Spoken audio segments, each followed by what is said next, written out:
Last time I shot a video, I got a request from Lee Watkins Potts, and her question was, I'd like to see the loft and how big it is when you're actually inside it. So I thought I would take you on a tour of the loft in my tiny house.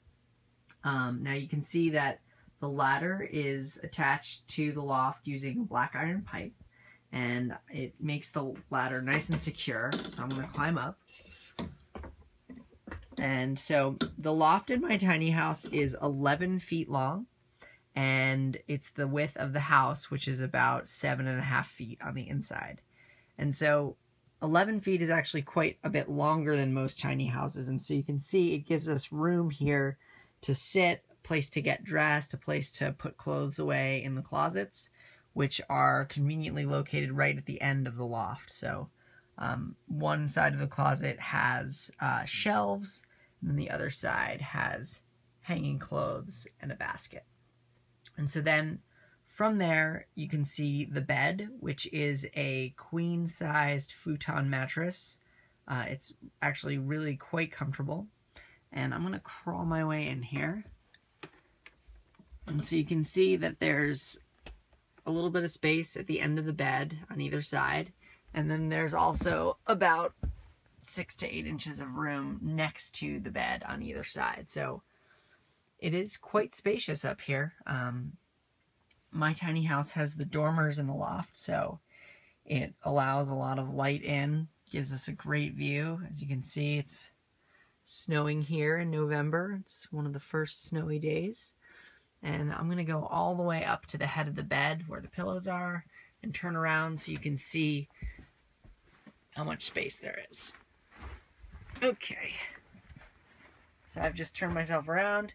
You can see my feet there and my nice warm slippers. And you can see that there's a good amount of space. And now I will turn the camera around and show you how much headroom there is above me. Okay, so I'm sitting up in bed, not quite in the middle of the loft, but close to the middle, and you can see that there is about a foot of space above my head. As the roof slopes down towards the side, it gets a bit lower, but obviously you're not sitting over there because the bed ends about here. In the very middle, there's maybe 1.5 feet of headroom here above. So again, you can't stand up in this loft, but it is rather spacious, and we've been quite happy with the choice to make the loft 11 feet long rather than some of the shorter lofts that you see that are, 8 feet long, where the mattress is pretty much at the end of the loft. That completes the tour of my tiny house loft.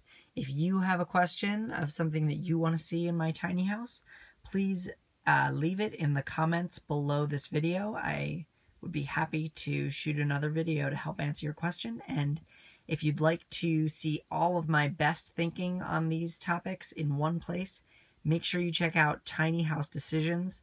I go into detail about all kinds of decisions for your tiny house, including the size of the loft, whether you should even have a loft or not, and how big to make it, where to put your closets. All of that stuff is all in Tiny House Decisions, and it's really been helping a lot of people out. I love receiving your emails about it, so keep them coming and have a great day.